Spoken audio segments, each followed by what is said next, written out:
Bonjour et bienvenue sur la roue des questions.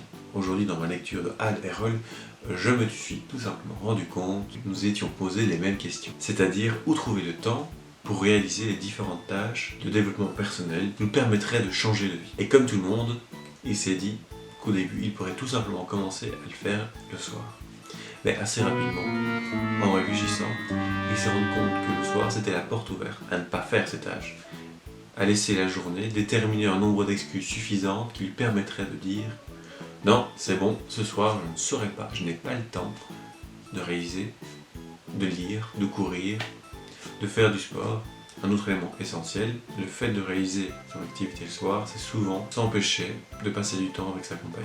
Et assez naturellement, il va se rendre compte que la meilleure solution, ça reste le matin. Mais il faut savoir que pour lui le matin, encore une fois, c'était très compliqué et qu'il va lui falloir vraiment différents arguments intérieurs pour lui permettre de se lever le matin. La première chose, tout simplement, ça a été de se dire quelles sont les raisons pour lesquelles je peux me lever le matin.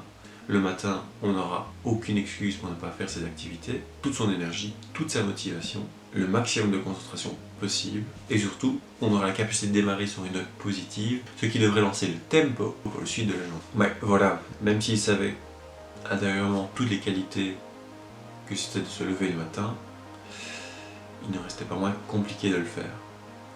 Et là encore, on montre l'importance d'avoir un mentor spirituel. Pour lui, c'était Kevin Brachy. Si tu veux une vie différente, il te faut d'abord faire quelque chose de différent.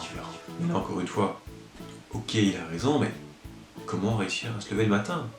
Il devait faire en sorte de retrouver un peu son âme d'enfance. Lorsqu'on est enfant, et que vient le jour de Noël, on a souvent tendance à se lever le matin de très bonne humeur, et très tôt pour pouvoir aller découvrir tous les cadeaux. Et l'idée, c'est d'utiliser cet esprit-là, de s'offrir un cadeau le matin qui nous permettrait tout simplement de se lever tôt, facilement. Il va donc mettre en place, sur papier, les différentes tâches qu'il a toujours voulu réaliser et noter les avantages de chacune pour s'offrir chaque matin ces cadeaux-là. Il a mis en place la méditation, l'affirmation, la tenue d'un journal, la visualisation, la lecture et une activité physique. En décrivant chacune leurs procédés et leurs avantages et de s'offrir ce cadeau tous les matins. Voilà, c'est tout pour aujourd'hui et je vous pose la question suivante.